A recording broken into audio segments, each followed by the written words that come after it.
Bismillahirrahmanirrahim. Assalamualaikum warahmatullahi wabarakatuh. Alhamdulillah wassalatu wassalamu ala Rasulillah Muhammad bin Abdullah la haula wala quwwata illa billah amma ba'd. Qala Allah Ta'ala fil Qur'anil Karim, a'udzu billahi minasyaitonir rajim. Inna anzalnahu fi lailatul qadr wa ma adraka ma lailatul qadr. Lailatul qadri khairum min alfi syahr. Tanazzalul malaikatu war-ruhu fiha bi'izni rabbihim min kulli amr. Salamun hiya hatta matla'il fajr. Tak terasa Ramadan sudah semakin pendek singkat. Sekarang kita sudah berada di 10 hari terakhir. Masya Allah, tabarakallah, tamu Allah yang begitu agung sebentar lagi meninggalkan kita. Tamu Allah yang Allah kirim untuk membersamai kita di waktu-waktu yang sangat-sangat luar biasa. Sebentar lagi akan meninggalkan kita. Kalau kita sebagai seorang mukmin, seorang muslim yang baik, seorang yang baik, seperti biasanya ketika tamu pergi pun kita akan bersiap-siap memberikan yang terbaik, pelayanan yang terbaik, mendampingi yang terbaik sehingga mereka meninggalkan kesan yang baik buat kita. Begitu pula kita saat ini ketika Ramadan hendak beranjak pergi dari kita. Mari sama-sama kita berikan kesan terbaik pada Ramadan. Tapi di samping itu juga sebenarnya Ramadan punya puncak keistimewaan, hadiah yang istimewa yang dibawa oleh tamu Allah, tamu agung ini, yaitu Lailatul Qadar. Apa itu Lailatul Qadar? Khairum min alfi syahr. Satu malam yang apabila diisi ibadah di dalamnya, maka dia bernilai seolah-olah kita beribadah selama 83 tahun. Sampaikah kita usia itu? Tidak ada yang tahu. Maka ketika Allah berikan hadiah istimewa ini yang dibawa oleh Ramadan, siapakah yang mau mengambilnya? Adakah kita orang-orang yang bodoh yang kemudian melalaikannya? Mari sama-sama kita isi dengan banyak kebaikan. Yang kedua, malam Ramadan, malam Lailatul Qadar adalah malam pengampunan dosa.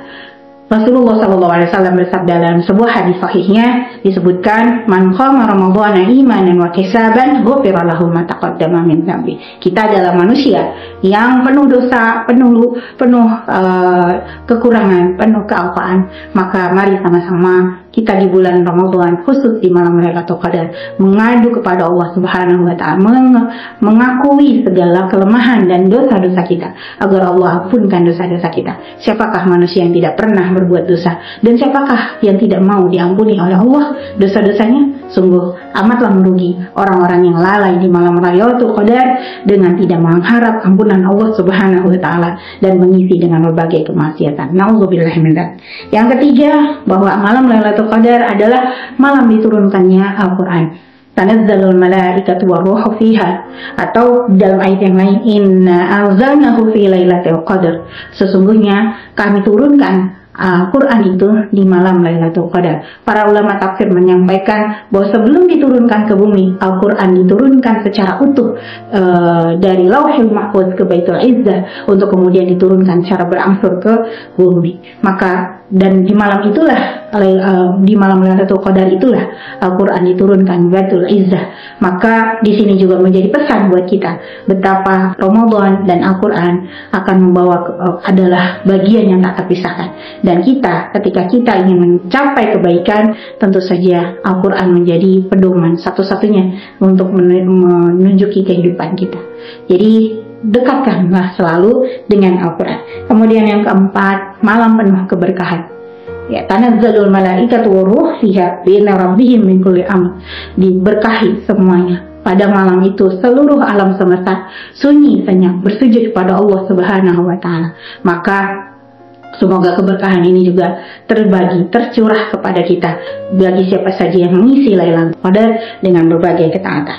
Yang terakhir, bahwa malam Lailatul Qadar adalah malam diturunkannya malaikat berdesak-desakan. Bahkan para ulama menyampaikan lebih padat, lebih penuh, lebih sesak lagi dengan jumlah manusia yang ada di muka bumi. Sungguh kalau kita mungkin kita suka didampingi, suka dibersamai oleh orang-orang, oleh seseorang yang kita anggap lebih baik, lebih hebat, lebih tangguh, lebih kuat membersamai kita, dan Allah mengutus para malaikatnya. Siapakah yang tidak mau ditemani, tidak mau didatangi oleh malaikat?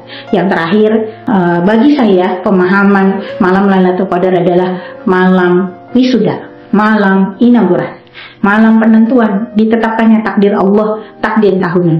Maka dari itu, jadikanlah kita orang-orang yang masuk dalam takdir tahunan kebaikan, dicatat sebagai ahli kebaikan di masa-masa yang akan datang. Karena tidak semua hamba yang pada malam Lailatul Qadar didapati, dicatatkan sebagai ahli kebaikan. Semoga Allah menjadikan kita salah satu orang yang menerima Lailatul Qadar. Amin ya rabbal alamin. Allahumma fi billahi. Assalamualaikum warahmatullahi wabarakatuh.